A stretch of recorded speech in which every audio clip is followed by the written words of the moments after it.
Assalamualaikum warahmatullahi wabarakatuh. Selamat pagi teman-teman sekalian. Yang terhormat Ibu Yenida Parmariza, SOS MM selaku dosen pengampu mata kuliah komunikasi bisnis. Perkenalkan, saya Amelia Rizky Marani dengan NIM 4312400198. Teman-teman sekalian, mungkin kita sering berpikir bahwa keberhasilan bisnis ditentukan oleh produk ataupun strategi. Namun, pernahkah kita menyadari bahwa komunikasi juga memiliki peran yang sangat penting?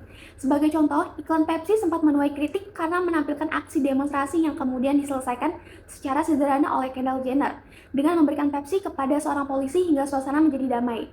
Padahal tujuannya adalah menyampaikan pesan persatuan, namun justru dianggap tidak sensitif terhadap isu sosial dan menimbulkan kesalahpahaman. Hal ini menunjukkan bahwa kegagalan bisnis tidak selalu karena produk ataupun strategi, tetapi bisa terjadi karena pesan yang tidak dikomunikasikan dengan tepat.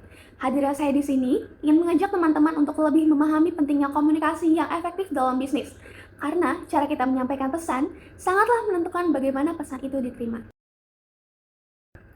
Selanjutnya, saya akan membahas prinsip-prinsip komunikasi bisnis. Teman-teman sekalian, agar komunikasi dalam bisnis efektif, ada beberapa prinsip yang perlu diperhatikan. Yang pertama adalah kelengkapan atau completeness, yaitu pesan harus memuat informasi penting. Contohnya, evaluasi penjualan bulan Mei akan dilaksanakan oleh seluruh tim marketing pada 10 Juni 2026, pukul 10 WIB di ruang rapat lantai 2, untuk membahas strategi berikutnya dengan metode diskusi dan presentasi.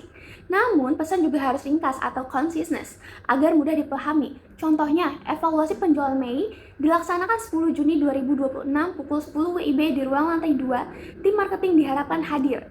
Selain itu, perlunya pertimbangan atau consideration terhadap penerima. Contohnya, untuk memudahkan tim marketing, kami menyiapkan ringkasan evaluasi penjualan bulan Mei. Pesan juga harus jelas atau clarity. Contohnya, mohon kirim laporan penjualan bulan Mei hari ini sebelum pukul 16 WIB melalui email.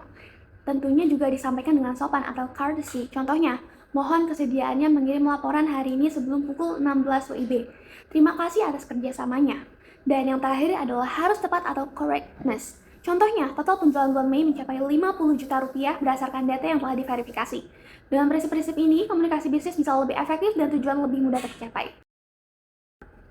Untuk memahami bagaimana komunikasi bisnis berjalan, kita bisa melihat alurnya secara sederhana melalui sebuah contoh. Misalnya, seorang manajer yang menyampaikan evaluasi penjualan kepada tim marketing. Manajer sebagai pengirim atau sender memiliki ide lalu mengubahnya menjadi pesan atau encoding. Seperti evaluasi penjualan bulan Mei dilaksanakan Senin pukul 10 WIB. Pesan ini atau message dikirim melalui saluran atau channel seperti email ataupun WhatsApp. Dalam prosesnya bisa terjadi gangguan atau noise, misalnya sinyalnya yang buruk ataupun pesan tidak jelas. Tim marketing sebagai penerima atau receiver kemudian memahami pesan tersebut decoding dan memberikan umpan balik ataupun feedback seperti baik, kami akan hadir. Dari contoh inilah terlihat bahwa komunikasi terdiri dari beberapa tahapan yang saling berkaitan agar pesan dapat diterima dengan tepat. Setelah memahami alur komunikasi, perlu disadari bahwa dalam praktiknya sering muncul hambatan yang membuat pesan tidak tersampaikan dengan baik. Dalam komunikasi bisnis, hambatan bisa terjadi di setiap tahap.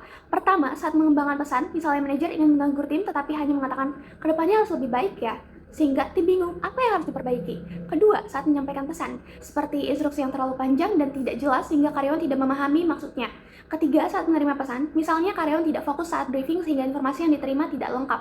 Terakhir, saat menafsirkan pesan, seperti perintah percepat pekerjaan ya, yang bisa diartikan berbeda. Ada yang memilih lembur, ada juga yang meningkatkan efisiensi kerjanya, sehingga cara kerja tim menjadi tidak seragam. Intinya, hambatan ini dapat menyebabkan kesalahpahaman jika tidak diperhatikan dengan baik. Setelah kita melihat bahwa dalam komunikasi bisnis tentunya sering sekali muncul hambatan, teman-teman, penting juga untuk memahami bagaimana pesan itu disampaikan secara resmi melalui komunikasi tertulis. Korespondensi bisnis adalah komunikasi tertulis dalam dunia usaha yang digunakan untuk menyampaikan informasi secara resmi. Tujuannya untuk menyampaikan informasi, menjalin kerjasama, mendukung pengambilan keputusan, serta menjadi bukti tertulis dalam kegiatan bisnis. Korespondensi bisnis dapat dipahami melalui 6 aspek utama.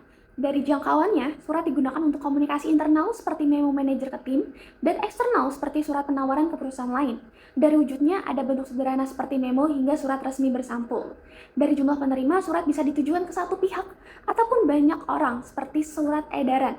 Dilihat dari tujuannya, surat digunakan untuk berbagai kebutuhan seperti laporan, perintah, ataupun penawaran. Dari isi dan asalnya ada surat dinas, niaga, dan sosial. Terakhir, dari tingkat keamanannya, ada surat yang bersifat umum hingga rahasia, seperti laporan keuangan yang hanya bisa diakses oleh pihak tertentu saja. Setelah kita memahami jenis korespondensi, hal berikutnya itu adalah perlu diperhatikan bahwa bentuk ataupun format surat sangatlah berpengaruh pada kerapian dan kesan profesional. Secara umum, surat memiliki bagian penting seperti kop surat, tanggal, nomor, lampiran, perihal, alamat tujuan, salam pembuka, isi, salam penutup, tanda tangan, nama dan jabatan, serta tembusan. Dalam praktiknya, ada 6 bentuk utama. Yang pertama, full block style, ditulis rata kiri tanpa adanya paragraf yang menjorok, sehingga terlihat lebih rapi dan efisien.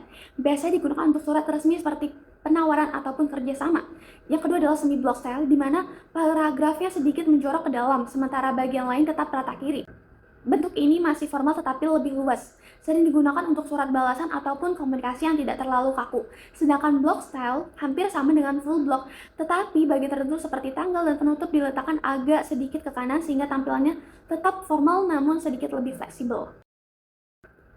Selain bentuk-bentuk tersebut, terdapat pun yaitu indent style, di mana bentuk yang lebih tradisional, setiap awal paragraf menjorok ke dalam dan susunan bagian surat tidak seluruhnya rata kiri. Biasanya digunakan untuk surat resmi lama ataupun instansi yang masih mempertahankan gaya klasik. Yang selanjutnya adalah hanging paragraph style, di mana baris pertama rata kiri, sedangkan baris berikutnya menjorok ke dalam. Biasanya ini digunakan untuk dokumen yang membutuhkan keterbacaan tinggi karena memudahkan pembaca membedakan setiap paragraf. Yang terakhir adalah new official style, di mana ini lebih modern, praktis, dan hampir seluruh bagian surat ditulis rata kiri tanpa adanya penjorokan. Setelah memahami korespondensi bisnis, teman-teman penting juga untuk memperhatikan etika dalam penulisannya agar komunikasi tetap efektif dan profesional. Etika korespondensi mencakup penggunaan bahasa yang sopan dan jelas sesuai kaidah. KBBI memberikan respon dengan tepat waktu agar tidak menghambat pekerjaan serta menyusun surat dengan format yang rapi dan sesuai aturan supaya mudah dipahami dan terlihat profesional. Setelah memahami komunikasi bisnis, penting juga melihat perannya dalam negosiasi dan konflik loh teman-teman. Negosiasi adalah proses komunikasi antara dua pihak atau lebih yang memiliki kepentingan berbeda untuk mencapai kesepakatan dengan prinsip memberi dan menerima. Kedua pihak bisa menemukan titik tengah dan menghasilkan solusi yang saling menguntungkan atau win-win solution. Teman-teman, dalam negosiasi ada 3 fase yang saling berurutan. Yang pertama adalah tahap perencanaan, yaitu saat perusahaan menyiapkan tujuan dan strategi sebelum negosiasi. Contohnya, bagian marketing perusahaan menentukan target, harga produk, dan menyiapkan beberapa alternatif penawaran sebelum bertemu klien. Yang kedua adalah tahap implementasi, di mana proses negosiasi berlangsung. Contohnya, perwakilan perusahaan dan pihak klien saling berdiskusi, menyampaikan penawaran lalu tawar-menawar hingga menemukan titik kesepakatan. Yang ketiga adalah tahap peninjauan, yaitu evaluasi setelah negosiasi selesai. Contohnya adalah manajer bersama bagian tim marketing menilai apakah harga yang disepakati sudah menguntungkan dan apa yang perlu diperbaiki untuk negosiasi berikutnya. Dalam tahap implementasi negosiasi tentunya ada beberapa taktik yang perlu kita perhatikan nih teman-teman. Yang pertama adalah taktik mengarahkan, di mana mencoba mengendalikan jalannya negosiasi sesuai dengan tujuan. Contohnya perwakilan perusahaan mengarahkan pembahasan agar fokus pada harga dan kualitas produk yang menjadi keunggulan mereka. Yang kedua adalah taktik kerjasama, di mana kedua pihak saling terbuka untuk mencari solusi bersama. Contohnya, perusahaan dan klien sepakat untuk menyesuaikan harga dengan jumlah pembelian agar sama-sama diuntungkan. Yang ketiga adalah taktik diam ataupun menunda. Jadi sengaja tidak langsung merespon ataupun seperti mempertimbangkan keputusan. Seperti pihak perusahaan tidak langsung menyetujui penawaran klien dan meminta waktu untuk mempertimbangkan. Yang keempat adalah taktik mengalihkan pembahasan, yaitu mengubah topik ke hal lain yang lebih menguntungkan. Jadi negosiasi itu sebenarnya tidak langsung deal gitu aja teman-teman, tapi ada alurnya. Yang pertama itu dari persiapan, dimana kita kumpulin dulu sebanyak-banyaknya informasi biar kita nggak asal ngomong. Habis itu masuk ke kontak pertama, dimana itu adalah fase kenalan dan baca vibes lawan negosiasi kita. Nah biasanya setelah itu mulai muncul beda pendapat di tahap konfrontasi. Ini wajar banget. Yang penting tetap tenang ya teman-teman. Dari situ kita lanjut ke konsiliasi atau kompromi. Kita harus saling bisa nurunin ego, kita bisa cari titik tengahnya. Kalau udah ketemu jalan yang sama, baru kita masuk ke solusi, dimana kesepakatan yang udah dirasa adil buat dua pihak. Kemudian yang terakhir adalah pasca negosiasi atau konsolidasi, dimana kesepakatan tadi benar-benar dijalanin. Intinya komunikasi yang baik bukanlah yang panjang tetapi yang tepat sasaran, karena bisnis tidak berjalan dari banyaknya kata, melainkan dari kejelasan menghasilkan keputusan. Izinkan saya menutup dengan sebuah pantun.